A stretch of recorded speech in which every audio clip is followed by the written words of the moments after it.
Hello everyone, this is Direwolf20 and welcome to episode 2 of Direwolf20's Let's Play series. Check this out. That's pretty cool. Looks like the vanilla wooden chests have been made into little Christmas presents for the Christmas holiday season, so that is pretty neat.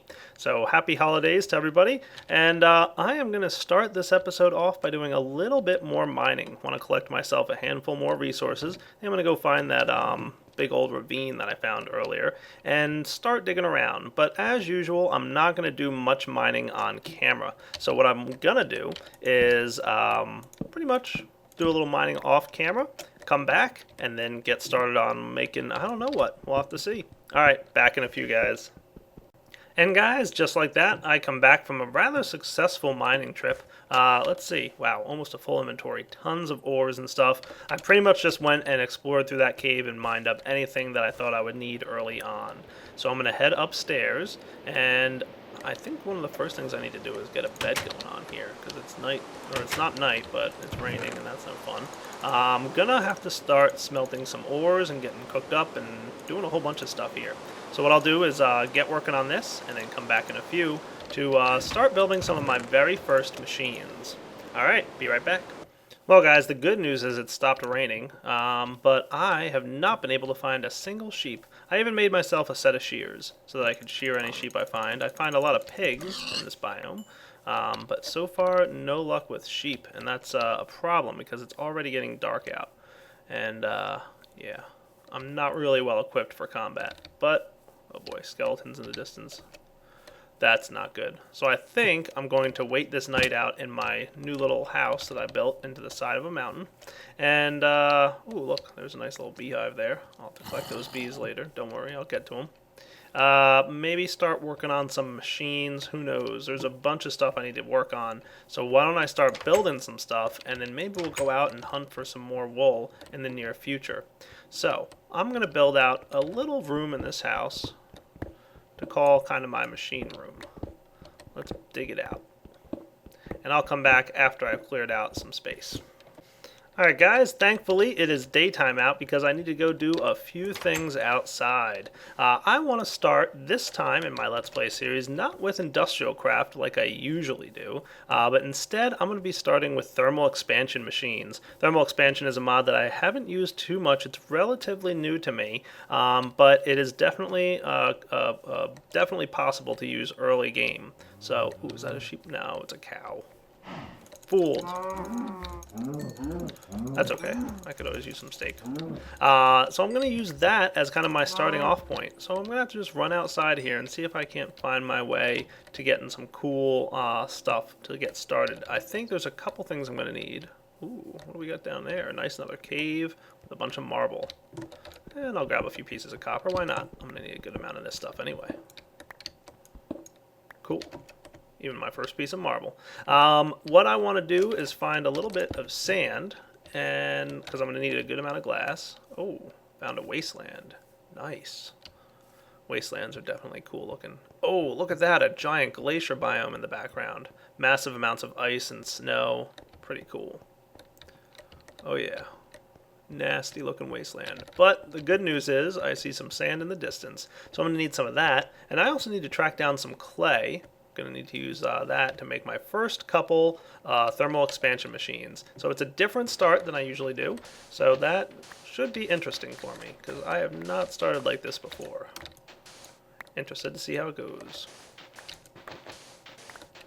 Cool. Never thought I'd be so excited to see sand. Alright, now for some clay because I'm going to need some bricks. Ooh, see some squid back there. Oh, look at that. Nice, huge silverwood tree. Nice. 2 of them? I'm going to have to remember this. Because those silverwood trees are from Thaumcraft, and I'm going to want to use them pretty darn soon.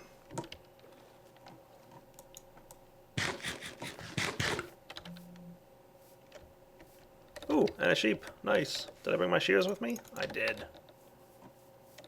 Couple of them. Perfect. Exactly what I wanted to see.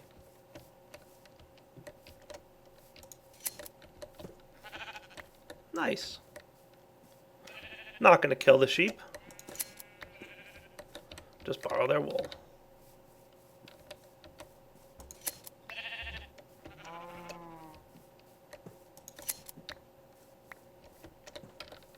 Alright, I'm going to head back home, see if I can't find some clay on the way, and come back in just a few minutes to get started on the first machines. Oh good, I did find some clay on the way. Nice. Oh, getting to be night, but looks like there's a neat snow biome over here. What do we got? Tundra. Nice. Just big open snowland. Awesome. Alright, making my way, I hope in the right direction, back to my house, because it is going to be nighttime and I've got a lot of goodies to bring home. Hooray, I have a bed. Nice. So what am I going to get started with? Well, I'm cooking up some glass at the moment, and one of the first machines I want to make is called the pulverizer. This is a pretty complex machine. I'm going to need some copper, and you can see I also need a piston, a machine frame, and a redstone reception coil. This guy's just a piece of gold wrapped up with some redstone dust. Makes a pretty nice tool for transmitting energy. I also need this machine frame, which is some gold and some iron. So as you can see, I'm cooking up some glass to get started with that stuff. And I should have in here a good amount of iron already. I do want to cook up a couple pieces of copper, at least 4, maybe even 8, just to get started. I will then require energy for these machines, but don't worry, I'll get to the energy piece in just a bit. Once this is done cooking, I'm going to cook up the gold and copper and then start working on some clay because I'm going to even need a bit of that. And I'll be back once all that's done. So now that I've got my gold, like I said, I'm going to wrap some redstone around it to get my very first redstone reception coil. I'm also going to need a piston, which is just a regular old vanilla piston, nothing too fancy. There we go. And then I need, as I showed you guys, a machine block. Now this machine block comes straight from thermal expansion, and it's used to make a bunch of different machines and cool contraptions in the thermal expansion mod. So this machine frame here is one of the first things we need to get going with for any of our thermal expansion machines. So you can see a bunch of them all here. Combine the following. Need some flint and some copper. I think I can handle that. Oh yeah, there we go, copper ingots. Cool. Flint, and then finally my piston. Alright, got my pulverizer. Awesome. So the pulverizer is the very first machine, and the nice thing that this does is it's able to double your ore output.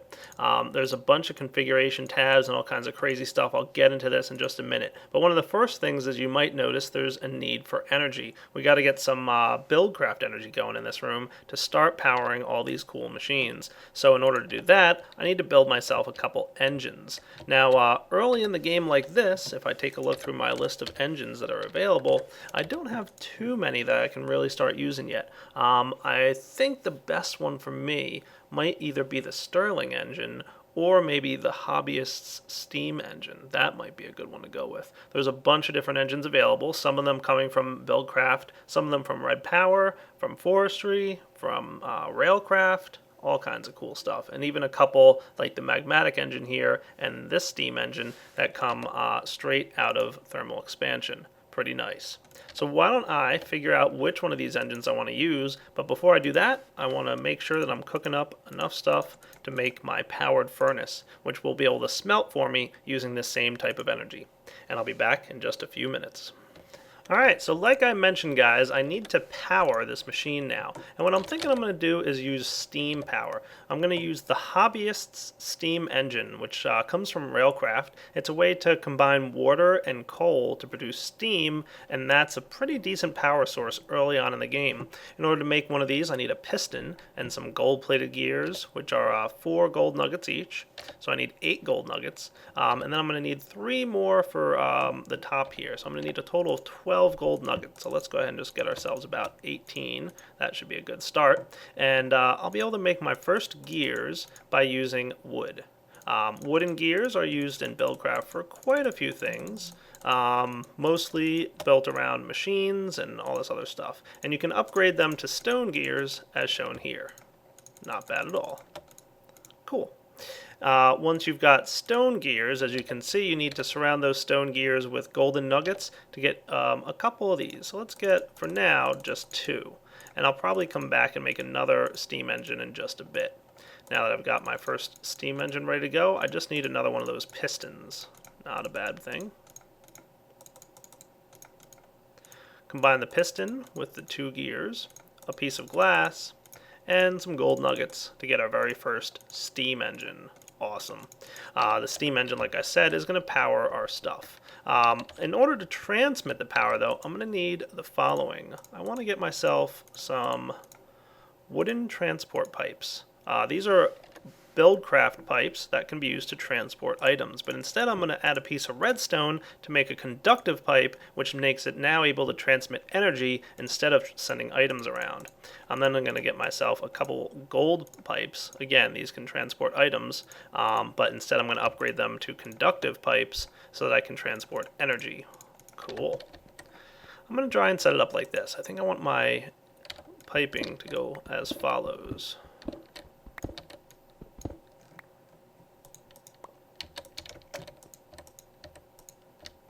Nice.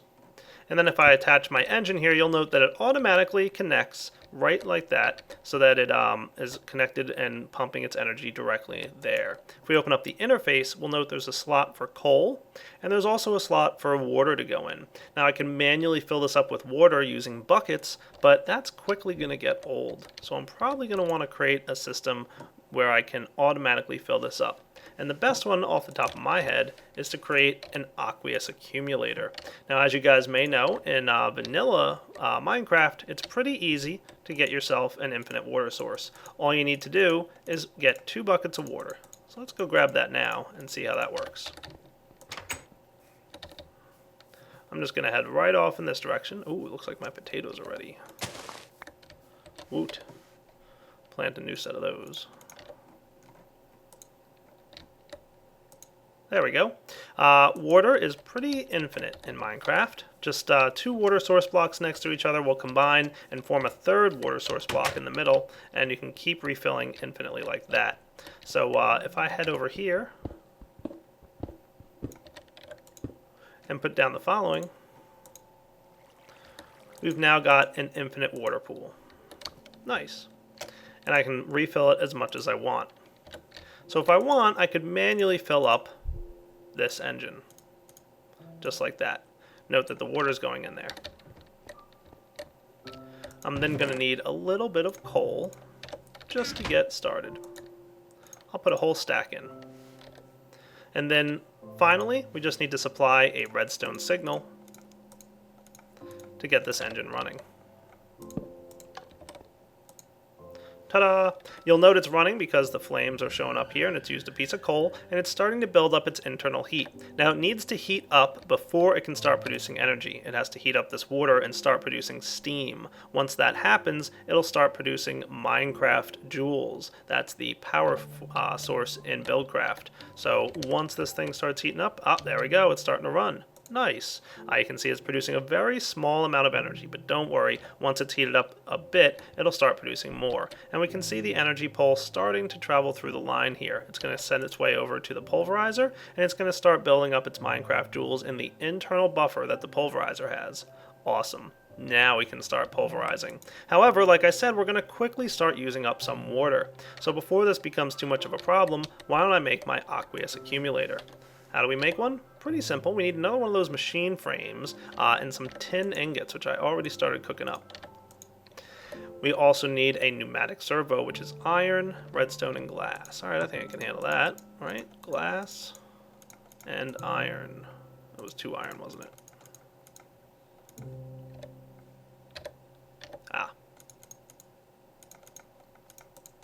There we go, pneumatic servo.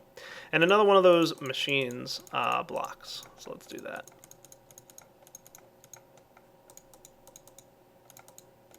Cool. Machine frame, pneumatic servo. Also going to need some tin, glass, and a bucket.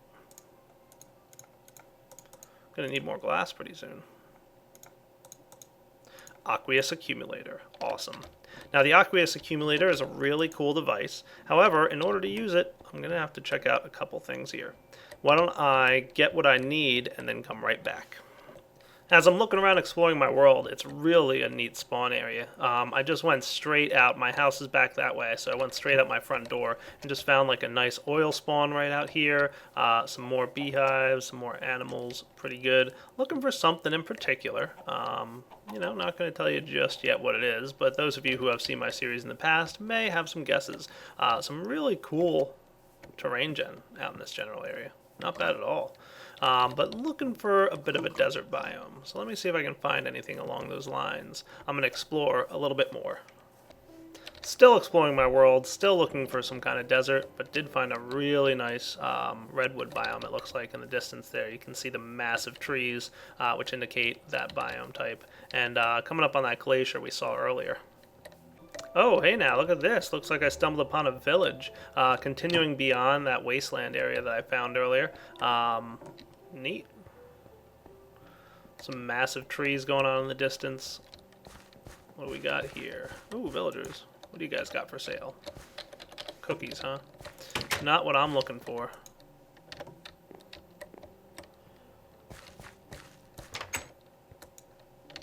Not at all. But I could use some emeralds eventually.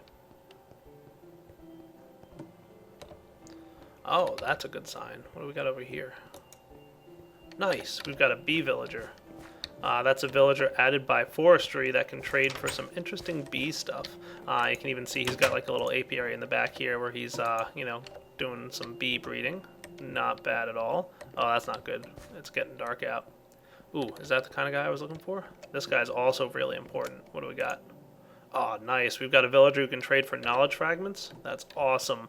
That comes from Thaumcraft. Believe me, when we get to Thaumcraft, that's going to be really nice to have. But it's getting really dark out, and that is not good. Because I still haven't found what I'm looking for.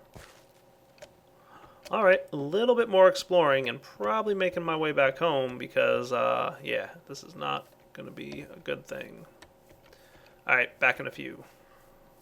Well, guys, looks like I'm going to have to manually fill up my steam engine for now. It doesn't have, I just didn't have any luck finding any cactus. That's what I was looking for, by the way. I did find a bunch of other goodies out there, but no cactus. That's unfortunate. But it looks like my pulverizer is fully powered up, which is cool. So I'm going to turn off my steam engine. It's going to shut down and start cooling off. Not a big deal. But I want to get working on the next machine that's going to be in here. And while I'm working on that, well, yeah, I'll just start working on it. Let me clean up my inventory and then I'll be back. So yeah, what do I want to work on next? Well, need another one of those machine frames. Ooh, I'm going to need an extra piece of iron. Not a big deal. Furnace is already running, so cook that guy up. I'm going to need some bricks. I'm going to need another one of those redstone reception coils. Cool. Is my iron cooked up? It is. With the glass and the gold. Oh, one more piece of gold too. Good thing I have all this stuff. So what am I making? The powered furnace. This guy, again, is going to take some of that energy that I'm producing in the system over there and just act like pretty much a furnace. Nice and simple, nothing too fancy. Let's see how it goes. Some copper, some bricks, and some redstone. And then I need another one of those golden conductive pipes. I'm going to have to flip my engine on again because I'm going to have to power this thing. So running some power directly into here. Cool. The powered furnace and the pulverizer, both up and running. And you can see it instantly transferred a bunch of energy out of here because we had some of the Minecraft jewels stored inside the hobbyist steam engine. So a bunch of energy stored right inside the engine. Pretty nice. It's creating more energy for us. And you can see right now it's producing 2 Minecraft jewels per tick because of how much steam and energy is stored inside. Nice. So a little bit of an internal buffer that really helped us out. Let's just get started. Let's get our first couple items that we want to start working on. What I'm going to do is get some iron ore, and I want to create a chest over here. Nifty. And if you note, there's some colored squares on the sides of these machines. Those colored squares line up with the colored squares inside the inventory. So we can see that we need to place first some iron ore inside our pulverizer. As soon as we do that, it starts using some of the energy stored inside the machine, and it's going to create this nifty dust. And it's instantly transferred over to our powered furnace, where the powered furnace is able to cook it up. The reason for that is, we can see on this green tab here, that the red output side is on the right side of the machine. So we can see on the right side of this machine, I just covered it up, but the red output is on there, and it's going to instantly transfer to whatever inventory is on the right side of this block. We could change that mechanic if we wanted to. For example, we can see the yellow output is on the top. I could simply change by clicking here, and now it's the red output that's on the top, so it would output to the top if there was an inventory there. But I'm going to keep things as they are for now. The powered furnace, as you can see, can accept input from almost any side, but of course we could change that if we want. We could block the input, or we could allow, output out the side or the top, whatever. But what I'm going to do is place the chest on the right side of the inventory on the yellow side. You can see that the right side is yellow, and that lines up with the powered furnace's output. So anything that is output from the powered furnace will instantly be transferred out of the interface directly into the chest. Pretty cool. So we've pretty quickly set up this nifty system of pulverizing our ore. You can see the ore is instantly pulverized and then transferred over to the powered furnace, where it's cooked up and then deposited in the chest. How cool is that?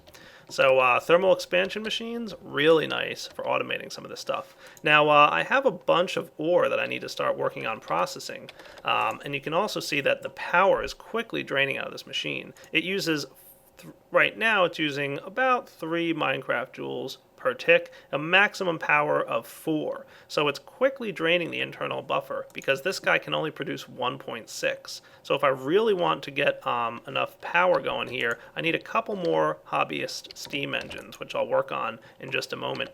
But one other thing I want to make, if I come over here, we've got some iron already cooking up, which is good because I need some. I want to get one of those stone gears that I created previously, and I want to make myself first a wrench. The wrench is a tool that I can use to manipulate some of these cool machines. The next thing I want to make is a hopper. The hopper, again, with a stone gear, but I need another chest. Let's see, how am I doing for wood? Getting low. Time to get some more wood, I think. I'm going to go outside and start taking care of that. So, chest on the top with a stone gear and some more iron creates this nifty contraption, the hopper. Now, I've got all kinds of ore that I need to macerate and take care of. I've got iron, I've got tin, I've got copper, all this stuff. So why don't I go place my hopper right on top of this pulverizer here. And as soon as I do that, I'm able to place 4 extra items inside. So I'm going to place my copper and gold and iron and tin. That's good. I don't need silver ore right now. I'll just put this away. And what happens is, as soon as this iron is used up, the next item in the hopper will instantly fall down into the pulverizer. So real quick and easily, I've managed to get this thing going. You'll also note what's cool about these thermal expansion machines is they kind of self-adjust themselves. It takes more power to take care of things more quickly. So in an effort to conserve power, if they're not getting enough, they'll kind of slow down a little bit and won't operate quite as fast as they can if they had full power. Better get myself a few more hobbyist steam engines. Yeah, I feel like that's going to be pretty important pretty quickly here. So I'm going to need a few more resources. Why don't I craft those off camera and then come back and see how this thing runs with some more power in it.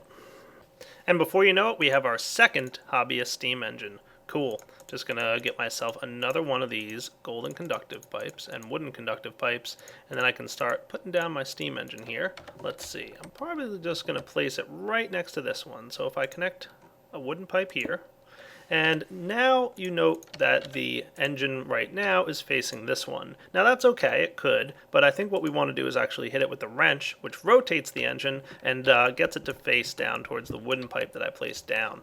Then I can place down my golden pipe, and then we just need to get some water and some coal in there. Not a big deal. Again, I'm just going to grab a stack of coal.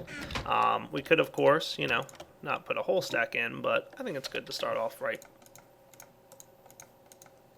Get a lever and place it up here, and I'll probably wind up with some kind of control later on, but now you can see it's starting to heat up. Want to get myself a bit more water. Like I said, I need to do this manually for now until I can find some waterproofing, which I get from cactus.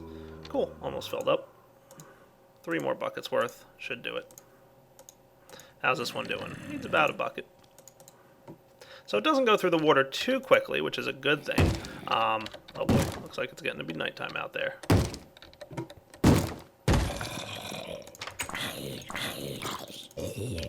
Take that, zombie. Sleep through the night. So now with 2 engines running, I should be able to run a lot more efficiently. I'm producing a total of 3.2 Minecraft joules.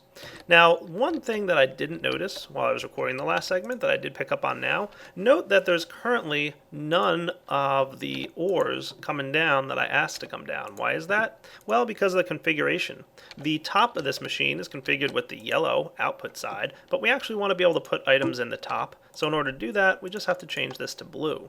And once we do that, you'll see it quickly starts working. The items are now able to filter in through the top. How cool is that? Very cool. And I just need to cook up a few more pieces of gold here. You can see I'm getting my copper going on. Awesome. So my machines are running at a pretty good pace right now, simply because they have a surplus of power, but that's going to quickly slow down as it drains out its internal capacitor. Oh well. But this guy's starting to pump up now. I think I might want even one more hobbyist steam engine on this line. So why don't I make another one? Sure, shouldn't be too bad. I've got what I need, I think. Yeah, I should be good.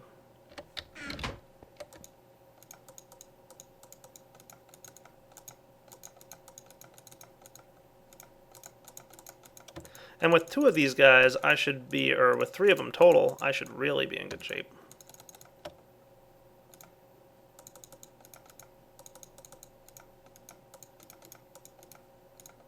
So a quick piston, gold-plated gear, and with that we have our 3rd hobbyist steam engine. Perfect. I'm just going to need another one of these. And probably one more lever. Now it is important to note that you don't want to let these things keep running if they run out of water. If that happens, you're probably going to have a few bits of trouble. Basically, the heat inside here will continue to build up, but if the water dries out and then you add water to a very hot steam engine that doesn't have any water in it, you might have an explosion, so careful, just a warning. Alright, we can rotate this guy now, and finally turn him on, get some coal. Boy, I found a lot of coal underground while I was mining, didn't I? And the nice thing is the coal does seem to last a pretty long time inside these engines. You can see that it produces 3.2k heat in Railcraft. Nice. Alright, ooh, yeah, be careful. Like I said, don't let this thing heat up too much without water in it. Better get some in there. There we go. Alright, now we can let it run. Nice. So I definitely have to automate the water going into these engines, but for now I think we're in pretty good shape. The infinite water source I've got, plus how easy it is just to right click on the engines and fill them up, makes it that much better. So how are we doing? Alright, we've got a good amount of stuff here. Ooh, some pulverized gold showing up. Not bad. I think I'm going to set it up so that this right output can actually do orange, which means that both outputs can go out to the right, because any pulverized gold can go straight over into here. Cool. So once this pulverized gold is cleared out, which it just did, sometimes with your recipes here, you'll note that you can get extra items. It's a low chance, but it does happen.